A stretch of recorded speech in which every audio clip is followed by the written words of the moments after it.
এই মুহূর্তে কিন্তু কোনো রক্ষা ধরে যাবেন মুরাদের পরবর্তী ডেলিভারি। এই মুহূর্তে কায়ুম ব্যাটটা চালিয়েছেন, ফাঁকা জায়গা কুলফিল নয়ন দেবের মতো প্লেয়ারকে ক্রিকেটীয় জীবন ফেরত দিয়েছেন।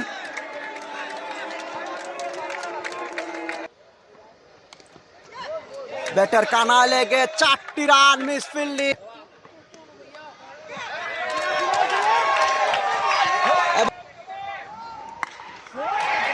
এই মুহূর্তে কিন্তু হাওয়ায় ভাসিয়ে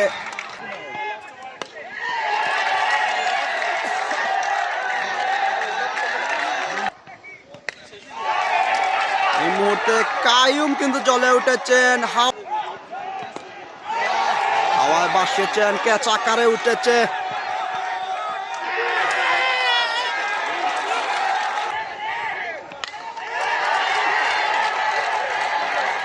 আবারও কিন্তু ওভারের শেষ বলে কায়ুম, এই মুহূর্তে কায়ুম আবারও হাঁকিয়েছেন। 6টি রান কায়ুমের ব্যাট থেকে।